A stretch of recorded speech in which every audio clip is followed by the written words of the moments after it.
And welcome back to the Michael Cohen Show on our continued journey to 500,000 subscribers. So do me a favor. In order to stop all the nonsense, hit subscribe, watch, comment, keep those comments coming, and share with as many friends as you possibly can. Let's build this community together big. Because let me just give you an example. The April jobs report came out, and according to the Labor Department, U.S. employers added 177,000 jobs, but the unemployment rate still unchanged at 4.2%. Now, there's a reason why I'm telling you this. You say, oh, Michael, come on, who gives a shit? Jobs report, blah, blah, blah. But Trump and his acolytes, of course, are trying to say that this is amazing news. And I want to show you a graph of monthly changes in job reports since 2021. 177,000 may be good for Trump's second term, but it's not so great. It's in the grand scheme, it's just not that great. Take a look. 2021, look at the numbers that you're talking about. And then all of a sudden, 177,000, there you have it in April. Okay, that's really what you have. At the end of the day, all right, at the end of the day, Maria Bartiromo says, right, on Friday, that the April jobs report, it proves something. It proves Trump's point that Donald Trump is the greatest. He knows exactly what he's doing. Play the clip. This is a very important report. With all of the hysteria over tariffs, we know that jobs are being created, and it is much better than expected. At 177,000 jobs added to the economy in April, this proves Donald Trump's point that the economy is doing well. Okay, let me be very clear about something, because earlier this week, and you know it because you saw me report on it, earlier this week, Trump, because the market wasn't doing well, tried to blame the market on President Biden. And he posted this, remember, on Truth Social. In it, he turns around and he says, "This is Biden's stock market, not Trump's. I didn't take over until January 20th. Tariffs will soon start kicking in, and companies are starting to move into the United States of America in record numbers. Our country will boom, but we have to get rid of the Biden overhang. This will take a while. Has nothing to do with tariffs, only that he left us with bad numbers. But when the boom begins, it will be like no other.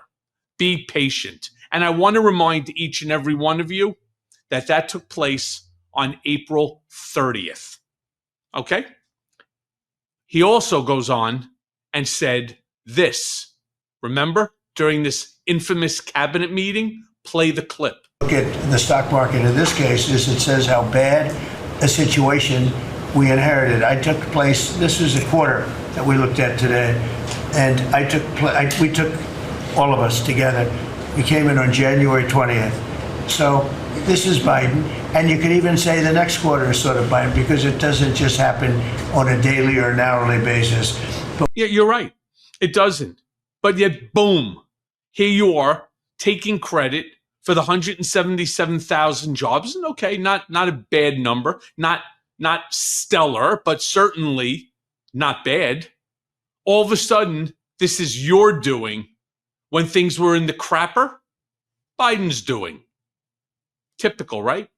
Maria Bartiromo goes on and tries to say that Trump has been saying this, that this is the best economy ever. Play that clip. As President Trump would say, it's going to be the best economy anybody has ever seen. Look, we've got a market that is reflecting that, and he's just done a huge deal with Ukraine, establishing this U.S.-Ukraine Reconstruction Investment Fund. What are we waiting on? We are waiting on India. We are waiting on South Korea. We are waiting on Japan. We could see trade deals there. And, of course, we are waiting on next week with the European Union coming up with its own proposals. Yeah, didn't we hear something about Trump saying that there were 200 already deals in the works with 200 different countries, even though there aren't 200 countries in the world? You know what MAGA's doing? Flip-flopping constantly. Like, if the economy is good, let's be clear. Good economy belongs to Trump. If it's tanking, blame it on Biden. Jessica Tarlov goes on to make this point earlier this week. Play the clip. Approval rating. That's what it's based on. The approval ratings for all of the presidents, and his being the lowest. The GDP number today was negative 0.3%. It was 2.4% in Biden's last quarter. That's why he was out there today freaking out. That's why he's posting about the stock market and saying this is Biden's stock market when he took responsibility for it on January 29th. And he said, oh, this is my stock market. Now he doesn't want it anymore. And to quote the philosopher. Yeah, she's so right. Good, Trump. Bad, somebody else.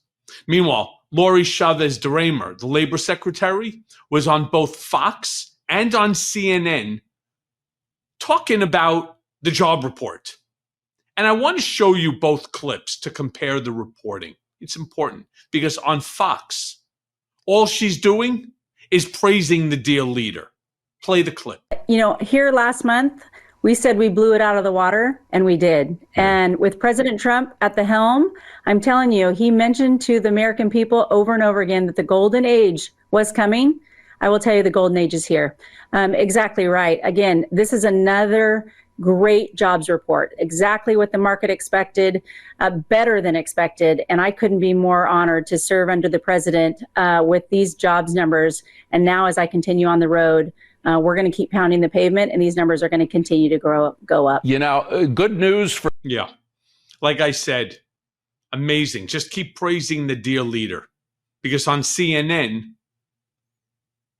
she's not going to get away with making the statements that she makes. She's pushed on Trump's statements and his plans. Play that clip. Some union workers, while many of them have been very supportive of President Trump, there has been some concern. I want to share the concern of dock workers on the West Coast. Those workers are expecting a drop of Chinese imports within days. The International Longshore and Warehouse Union released a statement saying, quote, "We demand fair trade policies that put working class Americans first, protect jobs, and reduce taxes on the American people, not trade policies dictated by a president's whims." How do you respond to that? Well, the president is certainly supported by a lot of the unions. That's who elected him. That's why he was so dominant in this win. I've been supported by the trade unions. We are going to protect the American worker. We want to make sure that they have the wages that they deserve and that they're protected. And so this sounds like that quote sounded exactly in line with the president. So we're going to do everything we can. But they're criticizing to make sure the that the workforce is strong across the sectors. No, they're exactly what you said. That we want fair trade practices, which is exactly what the president has done. I mean, the president has gone and negotiated with these other countries for these fair trade practices. The transition time is right here among us, and we're seeing the workforce grow because of it. The president knows what's best for this economy. He's built a team to do so, and I'm looking forward to continue the work with him so that we can deliver the American people with the promises that he made.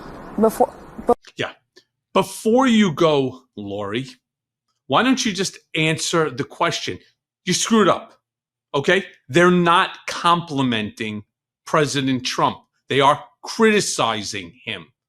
Maybe you didn't understand. Maybe your comprehension skills today are a little fuzzy as a result of this wonderful news on 177,000 jobs. Just imagine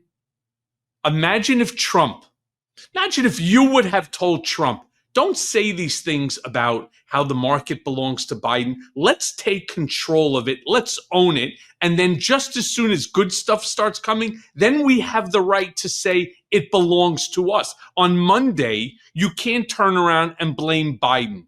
On Wednesday, you can't turn around and say Biden is the worst president ever. Look at the market. And then on a Friday, turn around and say, yeah, but this is everything Trump has been saying.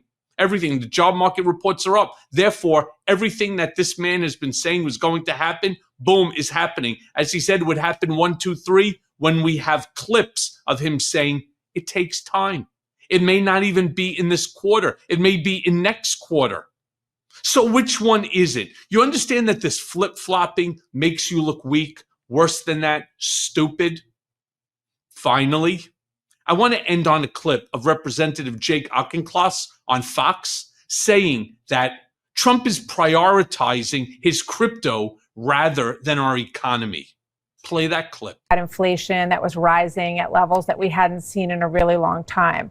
So do you concede that it takes a little time to reset the equation after all of that? And do you hope that the president is successful in creating a strong economy at the end of this, once the deals are worked out with a lot of major countries? Martha, I was a Marine before I was a congressman. I'm an American before I'm either. I want this economy to be ripping and roaring, regardless of who is president. But what I am seeing is a president who is more interested in the valuation of his meme coin than he is in people's 401ks. What I'm seeing is a president who, along with Howard Lutnick, is self-dealing on crypto. And by the way, Howard Lutnick owns his own crypto business on the side, instead of worrying about the strength of the US dollar. This is concerning to not just me, it's concerning to the job makers across America who have to make decisions about hiring, about capital equipment, and they're all pulling back. And when they pull back, you tip a good economy into a recession. Well, we saw jobs added this morning, and we have seen a lot of accelerated purchases as people try to position themselves, different companies across the country, for a little bit of pain through the course of this tariff issue. So we'll see. I mean, you may end up being right. I just think that giving something 28 days to get figured out when you're trying to reorganize injustices in global trade, probably isn't enough time. Of course it does. Of course it does. Because it does take time. Everything takes time. Unless, of course, you Trump, where you do things by the day. This is the problem. There is no reality in that DC group. They all are there to do one thing. Blame Biden when it's bad and praise the deal leader when things go good. What's going to happen when on Monday some bad news comes out? Maybe the bad news is a direct result of what Trump just imposed. As of today, the small item goods, those are goods from China under the price of $800, will now be tariffed. Shoe companies, as for example, are all turning around and they're saying, we are going to be out of business. We cannot afford the tariffs. We will not be importing to the United States at all. Think about that. And then when the repercussions comes out of this, whose fault is it? Right. You guessed it. Joe Biden's. My friends, it's why I constantly say, please be a part of this community. Help us to grow so that we can put an end to this stupidity once and for all. And as always, thanks for listening. Hey, everyone. First of all, thanks for watching. I mean, we're going to be posting daily episodes with reactions and talking about politics. We'll be talking about everything, in fact. So please like and subscribe. Join us on this journey.